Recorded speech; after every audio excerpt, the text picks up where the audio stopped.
Traditional martial arts generally gets a bad rep for being ineffective against more modernized combative art styles. Fighting styles like Muay Thai, boxing, kickboxing, Brazilian Jiu-Jitsu are usually deemed as being superior to most traditional martial arts systems. Growing up watching movie stars like Jackie Chan, Donnie Yen, Jet Li, many of us dreamt of using these moves that we've seen on the big screen against our cousins or maybe even school bullies. So we took up traditional martial art styles like Wing Chun, Hapkido, or Wushu to make use of these moves we saw on the big screen. And maybe it worked for the time being, but when we put our supposed skill against a guy that knew boxing or wrestling, all of those countless forms that we practiced, or the choreography we drill over and over again, it may have worked against our cousins, but against a guy that knew how to throw an actual punch, or better yet, the guy that could take a shot and deliver it back to you, what happened? I think the first mistake that traditional martial arts styles make when wanting to test their abilities against other martial arts systems is that they practice their own techniques over and over again against the same people that are taught to be receptive to the drill. You know when a person throws a punch at you in class, and you know the exact timing when to intercept and throw them to the ground. But see, in a real street fight or bout, your opponent is unpredictable. And maybe you see the glimpse of that punch, but it's too fast for you to react or even time it. You haven't practiced this in real time enough. So all that drilling of countering the punch and slam goes out the window. Primarily because your instructor didn't have you drill this move using different speed variables, or perhaps make adjustments to the application of this drill. For example, have you tried this drill when your heart rate is up to emulate a stressful situation? See, back in the day, martial artists would test themselves against other opponents and their systems to see what's more effective. So the master will make adjustments accordingly and improve the application. But these days, in the words of Miyamoto Musashi, the field of martial arts is particularly rife with flamboyant showmanship, with commercial popularization, and profiteering on the part of both those who teach the science and those who study it. A lot of the time, martial art teachers are more obsessed with numbers or belt systems rather than instilling the student with the sweet science of martial arts and proper application. You have to break the habit of using outdated techniques and applications in order to succeed against other fighting systems, especially when wanting to see how your fighting system does against other fighting systems, if that's your aim. I think that's one of the primary reasons why many traditional martial arts systems fail when competing in modern combative matches, is because they practice only against other users of that same art. That's not the case for all, but I remember being in Wing Chun class doing different drills and at times questioning myself, would this work in a real street fight? Maybe that's more of a me thing, taking that linear perspective and wondering, if I do this drill correctly, will this work in a real world scenario? That's not the case, however, and this isn't me taking a shot at my Wing Chun teacher or his methodology, because I had a great teacher whom I have genuine love and appreciation for till this day. But I do think at times we need to propose these conjectures and talk about different variables that come into play when doing drills. That way we can sharpen and adapt accordingly, not just train these outdated techniques and use them at the same speed against the same niche group. Even though fighting systems like boxing that test themselves against other boxers, but have a system of practice that's drastically different from traditional martial arts systems, and that is sparring. All modern fighting systems utilize the practice of sparring because that's where the student is going to learn the most. Usage of different applications building confidence, fluidity, and resilience. Many traditional martial art practitioners don't know how to retaliate after getting hit.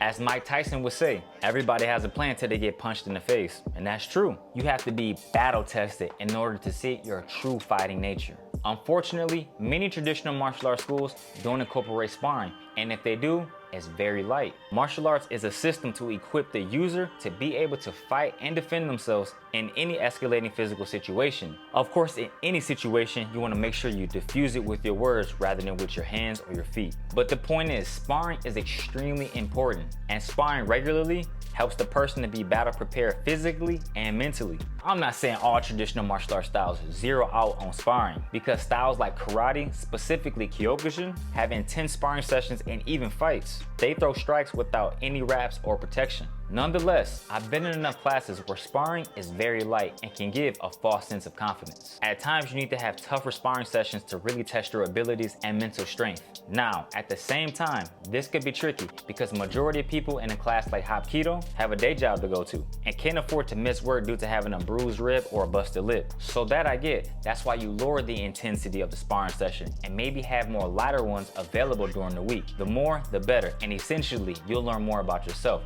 but also also make sure you're in a controlled sparring session. You don't want sparring to get out of hand. You actually want to benefit and learn from sparring. I've seen many sparring sessions go sideways because a person is just getting beat up. So it's important you have an experienced teacher there to really monitor what's going on. That way you guys can both learn. Sparring is the burning flame of martial arts training, and if you remove that, then the martial art dies. I believe many traditional systems fail against modern fighting systems because they simply don't spar. Oftentimes getting whooped in sparring teaches you a lot, but I understand why many schools minimize or avoid it. And again, like I mentioned earlier, if you're sparring, make sure you have someone watching. You don't want to be a punching bag for everybody. You have to actually learn. I see many guys get whooped in sparring and not learn one damn thing. That's why it's super important to have a quality school filled with quality instructors. And being that person that's older and you're going against younger guys and you get whooped, now you're going to work with a black eye. But this leads into my next point. You have many people in martial art classes that simply train because it's their hobby.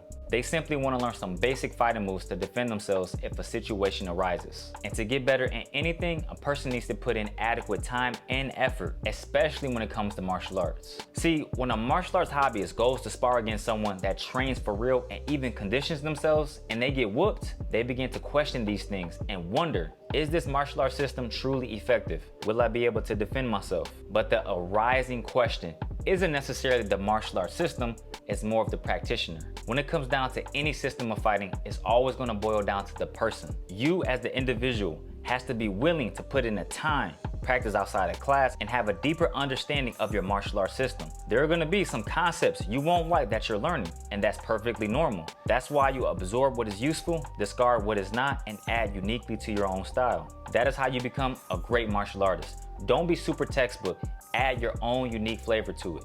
Bruce Lee literally took different fighting styles he thought was useful and made it into Jeet Kune Do. And you don't have to take from every single martial arts system and merge them together. All you have to do is have a foundation style and then add what you think is necessary in order to complete your style of martial arts. Even take a guy like Khabib, he didn't have a level because he had a strong foundation. Fighters like Anderson Silva, John Jones, Georges St. Pierre, that's what made them phenomenal martial artists. They each had their own unique flavor, and above all, they knew how to adapt. If you want to have a truly successful martial arts system, then you have to adapt with the times. Acclimation is the key to success in anything. You don't want to be a jack of all trades and a master of none. Form new ideas, concepts, and applications of the traditional martial arts system and fine tune it from there. People get too stuck in their ways. That's the problem, and that's what hurts them. Again, that's if you want to compete against other systems. If you don't really care to fight, then that's perfectly fine.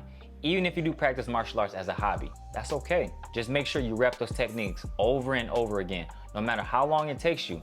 That way you can master that skill set. The point is, fighting is an ever-evolving concept, and you need to put in time, effort, get in quality sparring, test your abilities against other systems, and adapt accordingly. Styles make fights. And a quick note, though many traditional systems utilize stances, forms, katas, just remember, all of it isn't completely useless. Some forms are a means to self-sparring and introspection of the application for the move in a fight. The practitioner has to understand and drill this. And most importantly, many traditional martial arts wasn't designed to compete. It was more or less to defend and neutralize your opponent. So if you spar and beat the guy that has been studying a traditional martial art, ask yourself, were they able to utilize every aspect of that art? You have to be sure you don't force that handicap on them. Again, I'm not advocating for fighting or trying to downplay anyone's style, but just remember, control your ego. Don't be so quick to take a dump on traditional martial arts styles. When it comes down to it, fighting is extremely dangerous, and many old styles have low kicks, eye gouges, and more. So rather than say the whole martial arts system is bullshito, understand it has its place